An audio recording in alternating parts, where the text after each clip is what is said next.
وَإِذِ ابْتَلَىٰ إِبْرَاهِيمَ رَبُّهُ بِكَلِمَاتٍ فَأَتَمَّهُنَّ، اور ذرا یاد کرو جب ابراہیم کو آزمایا اس کے رب نے بہت سی باتوں میں.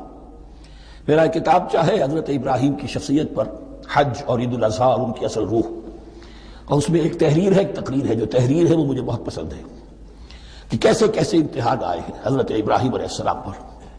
فَأَتَمَّهُنَّ، اب یہ ایک جملے میں ایک پوری داستان ہے. اس نے ان سب کو پورا کیا، سب میں پاس ہو گیا، ہر امتحان سے کامیابی کے ساتھ with flying colors ہر امتحان سے نکلے. قال انی جاعلک للناس اماما، تب ہم نے کہا اے ابراہیم اب میں تمہیں نوع انسانی کا امام بنانے والا ہوں. قال ومن ذریتی، انہوں نے کہا اور میری نسل کے بارے میں بھی یہ وعدہ ہے کہ نہیں؟ قال لا ینال عہد الظالمین، فرمایا میرا یہ عہد ظالموں سے متعلق نہیں ہوگا.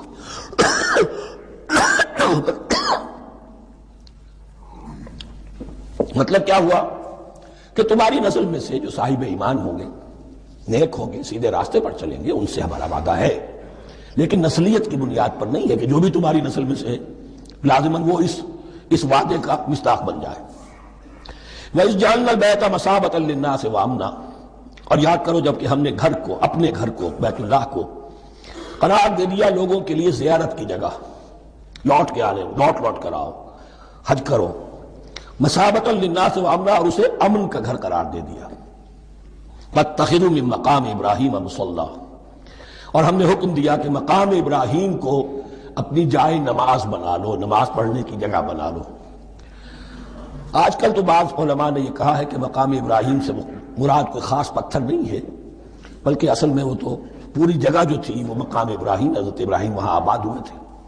لیکن صحیح بات وہی ہے جو ہمارے سلف سے چلی آ رہی ہے، جو آیات پختہ ہیں اس کے بارے میں، کہ یہ جس طریقے سے حجر اسود جنت سے آیا ہے، ایسے ہی یہ بھی ایک پتھر تھا کہ جو جنت سے لایا گیا حضرت ابراہیم کے لیے.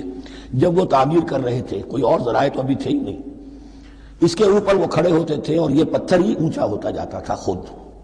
اب جیسے جیسے تعمیر اوپر جا رہی ہے تو اس کے لیے یہ پتھر اونچا ہوتا تھا. وہ پتھر ہے جو مقام ابراہیم اب بھی محفوظ ہے، اور وہاں پر پھر طواف کر کے کعبے کا مکمل، پھر اس کے آس پاس جو ہے 2 رکعت جو ہے وہ ادا کی جاتی ہے نماز.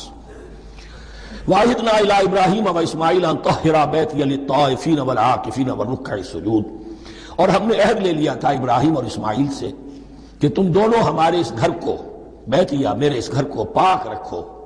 اب یہ تطہیر بھی دونوں طرح کی ہوگی، ظاہری صفائی بھی ہو، گند نہ ہو،